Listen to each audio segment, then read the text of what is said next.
वज़ीर-ए-आज़म शहबाज शरीफ साहब ने कहा है कि अगर नवाज शरीफ को मौका दिया तो वो पूरी टीम मुल्क का नक्शा बदल देंगे।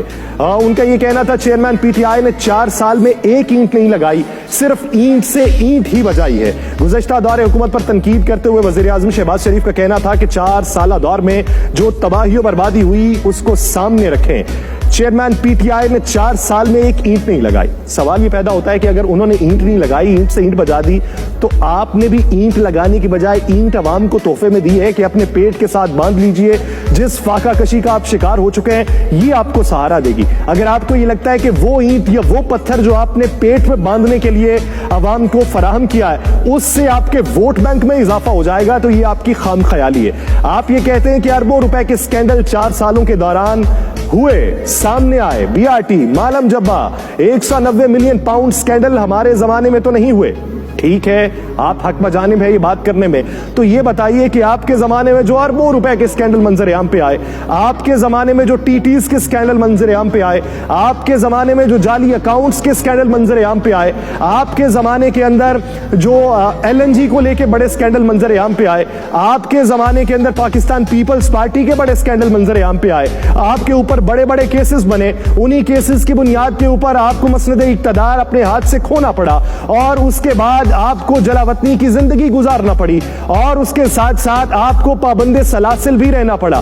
तो वो तमाम केसेस तो उस वक्त मंजर आम पे आए थे, तो उन केसेस का मंतकी अंजाम अब हमें ये देखने को मिल रहा है कि आप तमाम लोगों के ऊपर से तमाम केसेस खत्म हो रहे हैं, आपको उसमें जमानतें नहीं मिल रही, आप उसमें बरी हो रहे हैं। तो ये मोहरे तस्दीक शब्द कौन करेगा कि ये जो जमानतें आपको मिली, ये जो बर्रियत का परवाना आपको मिला, मुस्तकबिल करीब के अंदर ये घेरा आपके गिर्द दोबारा से तंग नहीं होगा, ये फंदा आपके गले के गिर्द दोबारा नहीं घुमाया जाएगा। पाकिस्तानी सियासत तो यही है। आप बात करते हैं लेवल प्लेइंग फील्ड की, लेकिन पॉलिटिकल विक्टिमाइजेशन पाकिस्तान के हर दौर में हुई।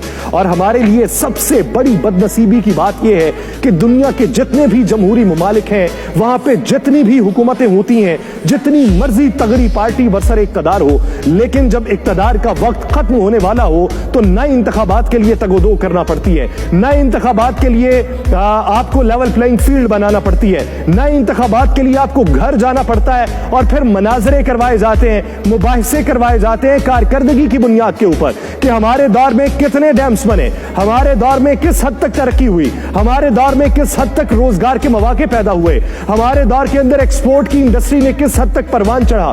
लेकिन यहां पे क्या बात होती है, हर बार, ये पहली बार नहीं है, जब भी आम इंतखाबात की बात हो तो एक ही सवाल जन्म लेता है कि क्या इंतखाबात वक्त के ऊपर होंगे। ये तमाम सियासी पार्टीज हर बार सिर्फ इसी मखमसे का शिकार होती हैं, सिर्फ इसी परेशानी में मुब्तला होती हैं कि क्या इंतखाबात अपने वक्त मुकर्रा पे हो सकते हैं या नहीं हो सकते।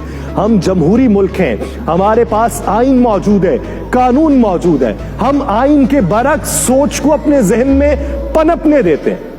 क्या वजह है? आपके पास उसके लिए, खदशात के लिए कोई मंजरनामा अगर वजह है तो बताइए कि क्या है। लेकिन आप खुद उसमें मुलव्वस होते हैं। आपकी खुद कहीं ना कहीं कारस्तानी ये साबित करती है कि आपने माजी करीब के अंदर कुछ इस तरह का इकदाम उठाया था। इसी वजह से आपको ये खदशा है कि ये इकदाम अगर दोबारा उठा लिया, किसी और ने उठा लिया, तो हमारे लिए भी परेशानी पैदा हो जाएगी। अगर आज कोई दीवार के साथ लगा है तो हम भी दीवार के साथ लग सकते हैं। ये सोच जो है, ये आपको सिर्फ उस वक्त आती है जब आप घर जाने वाले हो। बरसरे इक्तदार जितनी भी जमातें बैठी रहीं, उनको उस वक्त तक कभी सोच ना आई कि अगर हमें दीवार के साथ लगाया गया था और हम किसी को दीवार के साथ लगा रहे हैं तो ये मंजरनामा फिर से हमारे ऊपर दोहराया जा सकता है। लेकिन ये कोई नहीं सोचता।